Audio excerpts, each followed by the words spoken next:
ಮುಂಬರುವ ವರ್ಕ್ಶಾಪ್ಗೆ ಬರುವಂಥವರು ಎಲ್ಲರೂ ಬರಬೇಕಂತಂದರೆ 3 ನಿಂಬೆಹಣ್ಣನ್ನು ತೆಗೆದುಕೊಂಡು ಬರಬೇಕು.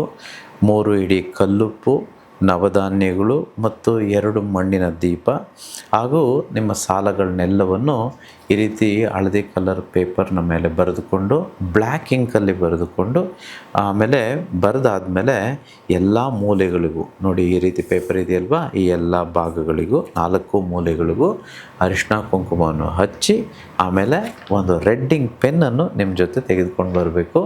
ಎಲ್ಲರೂ ಬಿಳಿ ವಸ್ತ್ರದಲ್ಲಿ ವೈಟ್ ಕಲರ್ ಡ್ರೆಸ್ಸಲ್ಲಿ ಬರಬೇಕು. ಆಮೇಲೆ ಎಲ್ಲ ಬರಬೇಕು ಅಂತಂದರೆ ಇನ್ನೊಂದು ಮಾಡಬೇಕು.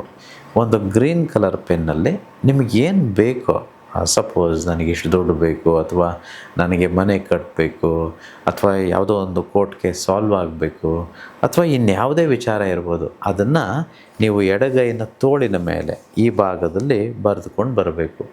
ಈಗ ಇದೇನೋ ಪ್ಯಾರಾಗ್ರಾಫ್ ಗಟ್ಟಲೆ ಬರ್ಕೊಂಡು ಬರಬೇಕು, ಜಾಸ್ತಿ ಬರೆಯೋದಿದೆ, ಹೇಗೆ ಬರೆಯೋದು ಅಂತ ನೀವು ಕೇಳ್ಬೋದು. ನೀವು ಮನಸ್ಸಿನಲ್ಲಿ ಅಂದ್ಕೊಂಡು ಕೇವಲ ಒಂದು ಡಾಟ್, ಒಂದು ಚುಕ್ಕೆ ಇಟ್ಟರೂ ಸಾಕು, ಅದು ಯೂನಿವರ್ಸ್ಗೆ ಗೊತ್ತಿರುತ್ತೆ. ನೀವೆಲ್ಲ ಬರೀಬೇಕು ಅಂತಂತೇನಿಲ್ಲ. ಸಪೋಸ್ ಈಗ ನನಗೆ ತಿಂಗಳಿಗೆ 3 ಲಕ್ಷ ಬರಬೇಕು ಅಂತ ಅಂದ್ಕೊಳ್ಳೋಣ. ಅದನ್ನು ಬರೀ 3 ಅಂತ ಬರೆದ್ರೆ ಸಾಕು. ಮನಸ್ಸಿನಲ್ಲಿ 3 ಲಕ್ಷ ಅಂದ್ಕೊಳ್ಳೋಣ, ಬಟ್ ಇಲ್ಲಿ 3 ಅಂತ ಬರೆದ್ರೆ ಸಾಕು. ನಿಮಗೆ ಏನು ಬೇಕೋ ಅದನ್ನೆಲ್ಲವನ್ನು ಒಂದು ಗ್ರೀನ್ ಕಲರ್ ಪೆನ್ನಲ್ಲಿ ಪ್ರತಿದಿನ ಇಲ್ಲಿ ಬರೆಯೋದೇ ಆದರೆ ನಿಮಗೆ ಇನ್ನೂ ಫಾಸ್ಟಾಗಿ ಆಗುತ್ತೆ.